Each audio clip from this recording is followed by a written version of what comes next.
I wanted to do another video today a little bit about putting some texture on your brass.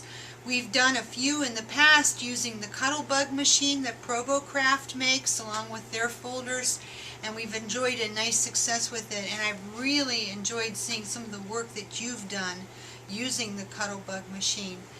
There are other machines that like that on the market. For example, Sizzix has a Big Shot or a Big Kick machine. They're essentially the same thing as far as I can tell. And there are different folders that you can get for it for, working with grunge paper and grunge board and doing the Tim Holtz applications. And also the Vintage Company also makes little embossing and etching folders that you can buy. In fact, we have some on order. I've tried them and I really like them. And they work on our blanks too. Usually if the thinner blanks is what you want, like a 26 gauge type brass. You can go up to 24. I've even done it on 22, but you don't get as clean of an etch. With the thinner ones, like our little teardrops and our little drilled sectionals and stuff that you'll find in the blank section at Bisou Boutiques. We have them in raw, we have them in rusty black, we have them in brass ox, we have them in the chocolate ox finish, just different ones. We're experimenting, It works really good, and I'm going to show you how well it has worked. And maybe some of you have gotten one of those machines or get one for a gift. The folders are really good on Bisou Boutiques brass, and so I'd like to show you that, and a little bit more too about the method I showed you in the previous video about the Ranger Perfect pearls. As I was going so fast, throwing so many different techniques in there, trying to get it all in. So we're going to go back to that so I can show you a little bit more. And once again, I'd like you to understand, these are ideas. I am not an expert on this media. I am playing and having a good time just like you, and I'm showing what has worked for me. And then you can take it to the next level. We carry the materials at Bisou Boutiques. If you get them from us, that's super. We have a lot of great deals. If you get them elsewhere, you already have them in your workshop, well, maybe you never got them out before, so now maybe it's time. And you can start working with them, and maybe I started you getting to work with them. Maybe it's, I never thought about that, now you're doing it. So that's great. So that's what it's about. I want you to come over to the other work surface with me, and I'm going to show you how I do that, and how I raise the relief over the pieces that I've used the embossing folders on. But one last thing before we go over there. My friend Harry Wood, who's been so helpful to me when it comes to the benchworking techniques, because he's a jeweler. He's a bona fide jeweler. And yet he likes Bisou Boutiques products. A lot of his ring shanks come from us, and I'm so tickled when I see Harry's getting things from us.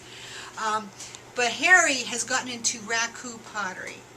And some time ago, Harry bought a lot of little china dolls and frozen charlottes and stuff from some people in Germany, and he has them on his website at Oscar Crow at Etsy. Well, he took a little doll head that has hair like mine, and he molded it, and he made little doll heads in raku pottery from that little doll head that looks kind of sort of like me. And he sent me two for a gift. Come over here, Robbie. I want Harry to see that I'm starting to work with what he sent me, because I'm hoping you'll watch. Here are the two little doll heads, Bisou doll heads that he made. This is raku pottery.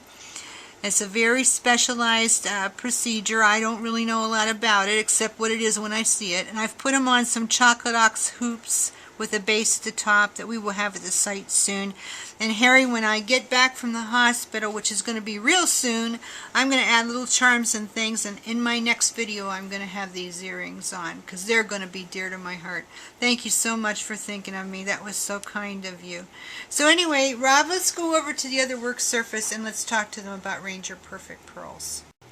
Okay, so getting back to this, first of all, what we want to do is we want to relief our brass if it's plated. Okay, now this is the Choxy Chocolate Ox finish from Bisou Boutiques, and it's different than other Chocolate Ox finishes. I'm not going to say it's better. I'm not going to say it's lesser. I think it's a fine finish, and it's reasonably priced. But this is what happens when you relief it with a nail buffing block. It will raise golden highlights, which I really love. Because by itself, it's a little bit matte and doesn't have a lot of character. When we first got our first shipments, I was like not crazy about it. Kind of resisted getting this finished for a long time because of that. But then when I relieved it, see how it just glows now? You could just take Renaissance wax over that, and that could be the end of it, and it's beautiful. But what if you took Perfect Pearls? Now this is the perfect medium. When you get your Perfect Pearls, it has a couple little craft brushes, this stuff, which is basically like a clear ink, and then you get 4 pots of color. I just have 2 of them here. This was the metallics, okay? Anyway, so you ink this. Now this has kind of gotten a little bit dried out, so I'm not going to use this one. I'm going to use this Ink Essentials, also by Ranger Emboss Clear, which will do the same thing. And I'm going to just take it on the pad. You can see this is a well-loved pad. It's got color in it and everything else. And probably you stampers are having a fit seeing me with this because it's all dirty like that. But for what I do, it's fine. But you want to get, you want to, oh, I didn't want to put it on the back. Okay, you want to get it, over the top good. Because this is what's going to help hold your Perfect Pearls powder on. It's like a mica powder with a resin binder in it.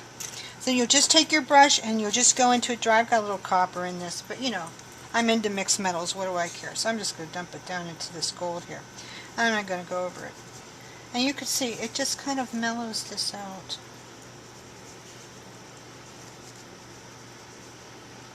I probably need, maybe if I do some copper you can see it better. I probably need a little bit more ink on here. Maybe this is drying out. No, it's fine. Let's go like this. I'm just going to go right over it for now because I want to show you how this takes. This has got to get to bind. You have to have this on there for it to bind. Okay. And you Perfect Pearls people, if you want to make comments on the video about better ways to do this, that's always lovely, so long as you do it with love and kindness the way that I made this video. Because I told you, I'm not a pro at using this. I just know something about it. And there's always a better way, and we always want to hear it. Okay, now I've got this Ranger heated tool, but you could use the embossing gun that we have on this site. I got this to try it because they said it was better with the UT, and it didn't make the UT scoot all around. It seems to be lower heat. I honestly like the Doris one better because the heat is very hot and direct and you get done faster, but anyway. Just basically turn it on. It's like a little hair dryer. It does get very hot, so you don't want to get your fingers under there. But it basically, what it does is just melts that Perfect Pearls down into the ink and makes it all glowy and beautiful. And of course, we know when you decide that you're finished with it, and you see it melting down in and getting very mellow and smooth, you're not going to want to touch this, guys. This is going to be really, really hot and different from the torch. We can't throw it down in the water. So you're going to want to set it aside. So once again, you could take your copper tongs or just take an implement and scoot it off your surface. I put a little paper down under here, which is okay because you do alcohol inks on paper. But I think it's done. Isn't that mellow and beautiful? There's a little bit of smoke coming off of it, so I might have had it on the paper too long. The craft sheet underneath this would be better, but I just grabbed this real quick. Isn't that beautiful? And then you could take and just do a little bit of matte spray lacquer over top of that to seal it, or some other clear sealant that you have, a little Renaissance wax if you don't rub too hard, because you could remove some of your Perfect Pearls. But I think that's lovely, and it just came out so nicely. So I'm going to just take this and scoot it to the side. I wanted to mention something else too. We've been carrying a lot of these little charms that we used to always have in the brass ox and silverware in the rusty black. And I'm going to get them in the chocolate ox too, because as you can see, this came out so nice when I buffed it back. Better than the brass ox, I think. When you get these, they don't have any definition, and you could be very, very disappointed. What you need to understand is they have to be reliefed. To get the best effect from your rusty blacks, you have to relief it. So I'm going to relief it. Now in this case, a circular motion would be good. And it makes it look very antique. You know, it's not the same as the other finishes. It's It's very burnished and old looking. And that's what you want. But you can see I took most of it off, and now you can see he who holds the key can unlock my heart. And then you can leave the back black if you want, or you can buff it out. I kind of like to get the edges. That's what makes it look really cool. And then here's the key, which I buffed back a little bit. And there you go. Makes cool earrings, cool charm. It comes from an old 50s die, which is really awesome. Okay, now getting back to the Deco emboss folders. I am not so crazy about the Deco etch folders as I like the Deco emboss. You get a cleaner, stronger impression. That's to my eye. I don't know. Could be I just don't know what I'm doing with the other one, but it works very nice on the brass. This is the one I did in the last video. This is one that I haven't relieved, so I'll just relieve it and show you. And it's in our chocolate ox finish. We have them in rusty black too, which would be the bomb, in which case, then you would get the copper glow coming up underneath. But it really shows up great, when you... Here's one. Now this one I got to tell you, I did not use the Sizzix machine with this. I put this through the Cuttlebug to see if the Deco emboss folders would work through the Cuttlebug as well as the Sizzix Big Kick, and it worked just fine. No problem with the lighter gauge brass. So I'm going to go ahead and buff this one out. And on this one I'm using kind of a circular motion. I'm just going back. Isn't that awesome? I really love their patterns. I think this is just a really good product. And you might be able to use it on a lot of different brass stampings that you have, even maybe some old ones, or just brass sheet, and then cut it. So it could be a really cool product that we can all enjoy. But basically, here's some more. Just keep going to show you how that brings that up. But they're a folder. I'll show you the product. It's a folder. Comes like this. It's got the Sizzix logo and also theirs, and it's metal inside. And then you just place your brass in here you want it, shut it, and then you put it on the platforms through the Cuttlebug machine. You can go back to that video that we have if you want. We have a couple of them. Or if you have the Sizzix Big Kick or Big Shot, I think it's better. But if you only have a Cuttlebug and you just want to get a few of these folders because you just can't spend right now for another machine, it'll work. I tried it and I got a very good emboss on it. So anyway, this one's the wooden birds, and like I say, we will have these very shortly, probably toward the end of December. And I did mention to you, that I was going to be in the hospital for a few days. Not to worry, really truly not to worry, it's going to make me better. It's just a little procedure.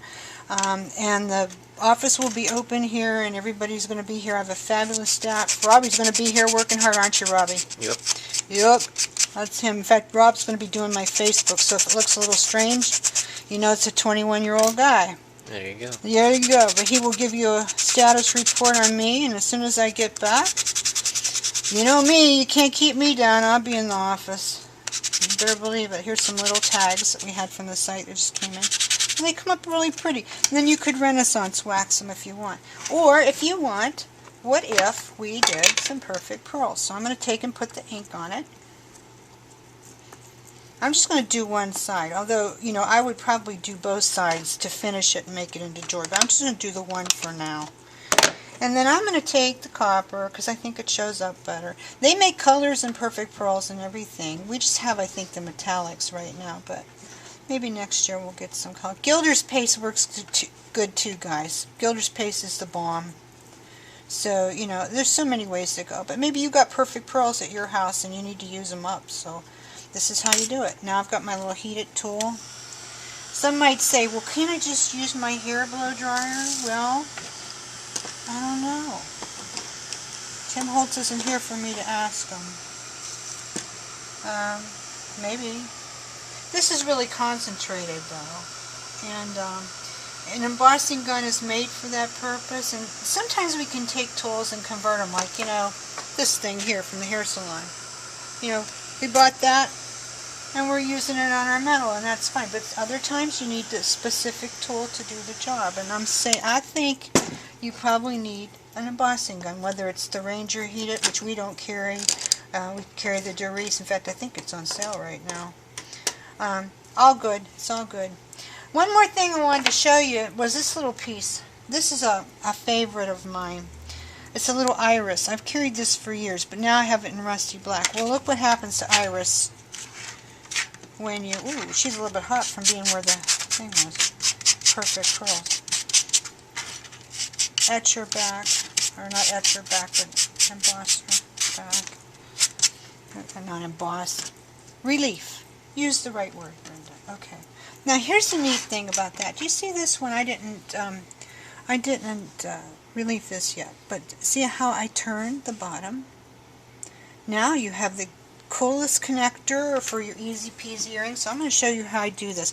Now you do need to go kind of gently because this brass is a little bit stiff, and if you go too hard on it, it'll snap. And I hope that I don't show you how it snaps here. Bend it back carefully, and then get it as flush as you can because you don't want whatever you hang in there to pop out. Okay, can you see the little hole? Now I've got the greatest hanger, and then if I take it with this and I hang a jump ring and some stuff in the bottom of it, I am going to have a beautiful pair of earrings. And we have lots of these in stock at Bissou Boutique, so if you want to go have a try, and they're not a bit expensive, so what, they're like 85 cents maybe a piece, something like that. I don't know, it's not a lot. So anyway, I hope that you enjoyed this video. It gave you some more ideas. If you want to share some with me, I will be around to hear them. Let me tell you, I'll be checking in. And I hope to be making another video in maybe 3 weeks or so. I will not be gone that long. I'll be gone a few days and then back in the office. So I'll be blogging, sending the newsletter. Everything will be life as usual. And in the meantime, have fun. Have a good time with your ideas. Share them with us at the Bissou Boutique's creative group.